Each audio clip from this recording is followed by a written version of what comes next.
Okay, James, I ended the last part where I did because you mentioned syndicates, and that's the next thing that I'd like to talk to you about. You're a big fan, as you said in part two there. Why? So I think that we as a sport, we need to really look and address about how we can make someone who goes racing once want to go back for more and really sort of further their interests. And I'm a massive believer that syndicates in this country should do a lot, could be a lot better. They've got huge potential. I think we're a country that understands fanatical behaviour. If you go into the fifth tier of English football, you'll see 10,000 people at some matches. We talk about fans going all across the country to watch their teams. Whether that be football, rugby, or loads of sports. And I think we understand that. The way we speak, we talk about football teams as us, and we talk about our captain as our player and such. And I think to an extent that sort of way that we like to live the roller coaster of sport means that as a country we should really be getting on board with syndicates. My idea and what I feel about people is that a lot of people can come racing, they can spend £100 on a day, whether that's in bets, their drinks, their ticket and all the other bits and pieces. For £100 they could be involved with a race with a racehorse. Now if they come racing once, they'll probably have a great day and they'll go home.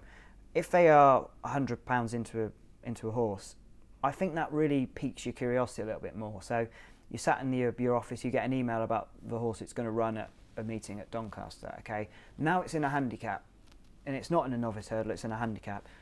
I think them, even though you don't quite understand that, and they explain, okay, well now you're in a handicap, because it's the horse that you own, even if it's the tiniest of share, you still feel that it's yours and you have a sort of link to it.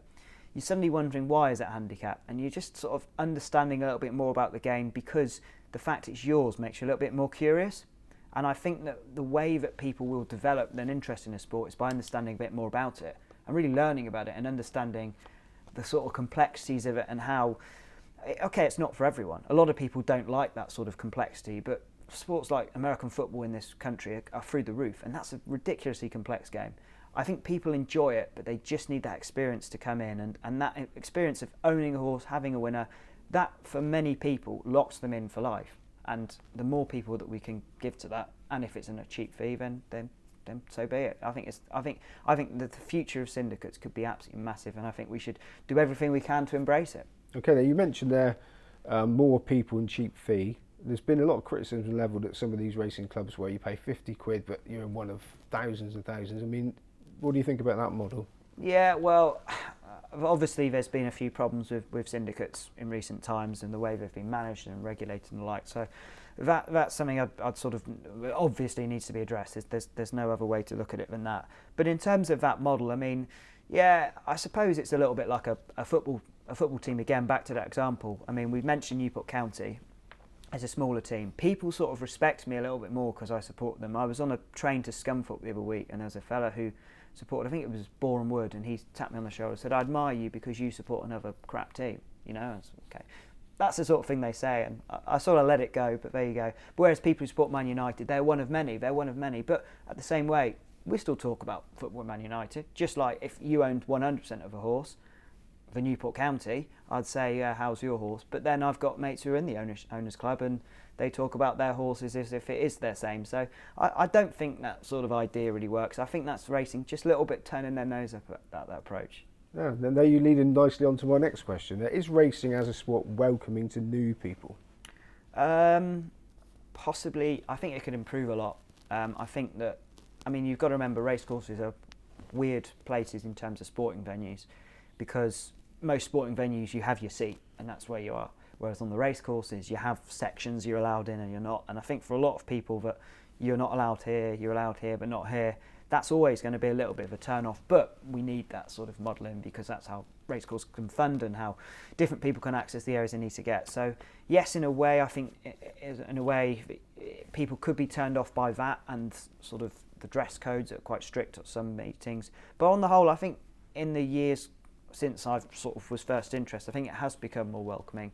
Maybe that's because of me and my own experience, but I think that social media has done it great wonders, and the fact that you can develop an interest and talk about racing with someone like-minded, and they don't need to be next to you or in the pub next to you, but they could be on your phone. I think that's helped, because if you've got friends, you're certainly going to feel more welcome. Now, when we were talking before we did this interview, you told me that you thought the sports fans of your generation follow lots of sports and dip in and out. Do you think that's different from my generation? I think it's been exaggerated a bit more. I think more people in Britain than they might do America, especially. But I think we have access now to so many different sports. I mean, for example, you can now watch anything online if it's a stream, whether it's illegal or not. People will still access it. So I think that people in this country like the idea of good quality sport in action. Whether it's darts on a Thursday and it's the two best players going head to head, whether it is the big Six Nations that's coming up. On Sunday, people who don't know much about American football will tune in to watch the Super Bowl because it's an event. And racing has that with the Grand National and Cheltenham particularly. They are the two that people will always be drawn to. And as a point, they are the two that we need to sell, but the more we can get people interested, it's for the better. So more of those big days, I think, is what we're going to have to really need to establish, because I don't think the classics are necessarily drawing in that same crowd. No, and does racing do enough? Well, you sort of answered that already, but they don't do enough to keep those people that are dipping in to dip in again more often. Yeah, I think racing needs to really. It's a very, very difficult question when you first sort of mentioned this to me. So I think what racing has to do in terms of day in, day out stuff is to make that whole day more appealing. I see so many meetings that are just so run of the mill, and I always go back to Windsor. I think Windsor is one of the best run racecourses in the country. I know they've got a usual spot on a Monday night, and everyone would like a slot like that every week. But people go there because it's Caribbean night. It's, I don't know, something else night. People have something. Okay, well that's interesting. It adds a little bit more flavour to the day, and I think that really drags people in a bit more. It makes them think, yeah, this is quite cool. So I think anything that racing can do just to make something a little bit more different than just a run-of-the-mill meeting that's always there, I think that's going to be quite important. There are so many different themes that you could come up with, and they would work. Maybe not so in the jumps, but just sort of embracing it a little bit more. Or deals or price deals, £5 in for the day, something like that just makes it stand out a little bit more than the run-of-the-mill fixture. Yeah, because you mentioned Windsor Monday nights, but Windsor have made Monday nights what they are. You can't imagine that it was the top pick for anybody. No, but they've made it. They've made it work. You mentioned about the big festival? Should more emphasis be placed on those people that dip in, as you've said, to Cheltenham Festival and the Grand National, rather than those that go to Ascot, Glorious Goodwood? Because we all sort of seen that they're a different type of person. Yeah, I mean, Ascot and Goodwood are two other big examples of where people could necessarily dip in. I think Ascot to an extent do, Goodwood perhaps doesn't. I don't think the flat season is perhaps having the same amount of pulling power as the jumps, quite frankly. I think what... Not for racing fans, not for people that actually... Do you think that more people that like racing go to Cheltenham in the Grand National even... No, I'd say outside of racing, what people would turn on the telly for, what people would have a bet for, what people would be interested in. I think they would watch the Grand National, they would be interested in Cheltenham. But where Goodwood and Ascot are in the calendar, and perhaps that's why they don't sort of have the same sort of appeal. But they would go there, but not for the for the racing. Possibly, yeah. Possibly for the day out idea. Yeah. But in terms of what people... Because there's only so many people that go through the doors. It's about people who watch it at home, people who are betting at home, people who are sort of investing their time in the sport away from the racecourse. So I think that's also quite an important factor to remember. It's not just about who comes.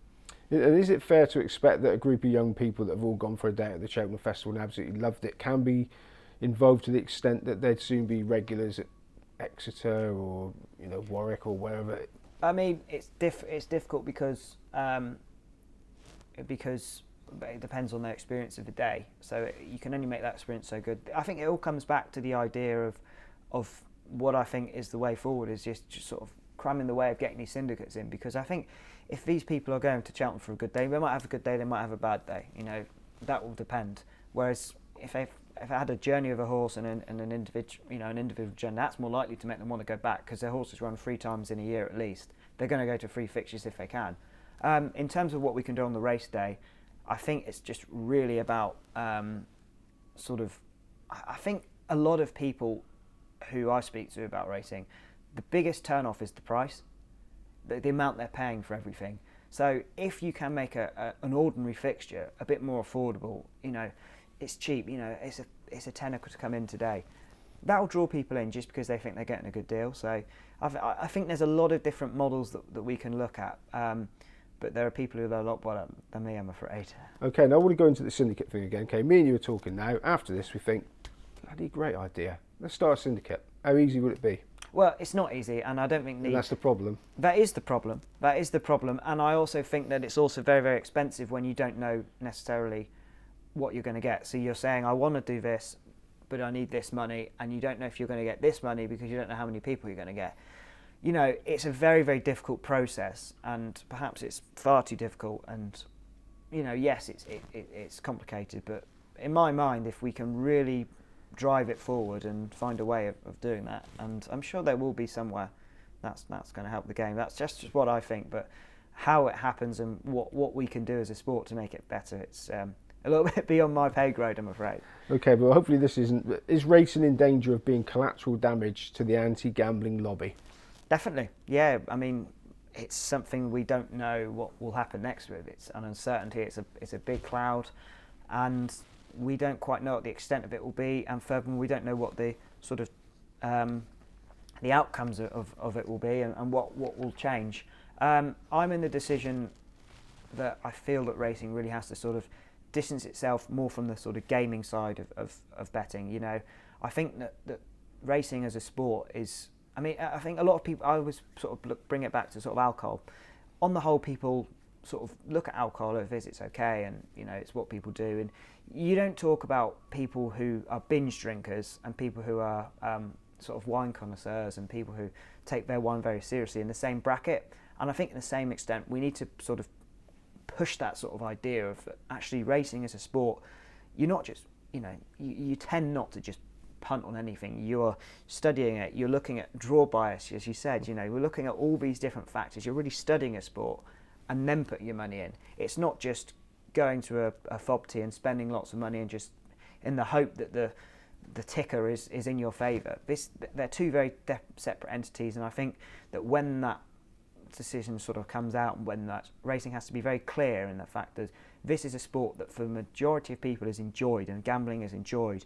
But at the same time, across the board, the regulation has to be completely upped because it's not there, it's failing, and it's the reason that government are really having to look into it themselves.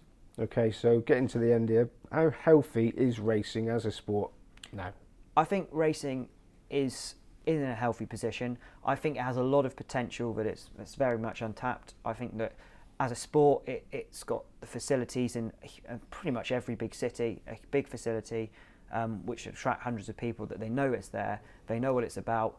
It's got two massive meetings, Cheltenham and Aintree, and then on the flat it's got Royal Ascot and Goodwood, as you say, and New York as well to an extent has huge pulling power. Selling those products and really just building them up to people who not necessarily are going to go, but to watch and to really develop interest in. That's massive for the sport, and I think we perhaps shoot ourselves in the foot a little bit about how we big up these big events, but they're brilliant. You know, they're what people get interested into sport for, so we shouldn't be ashamed of pulling them up, but there's always room for improvement. Okay, finally, you have a long career ahead of you, hopefully. Are you convinced it'll be in horse racing? I hope so, yeah. I'd like to think so. I think it's a wonderful sport, and there's some very, very good people to get to speak to, which is always good. So, yeah, hopefully. Excellent. Well, on that note, James Stevens, thank you very much.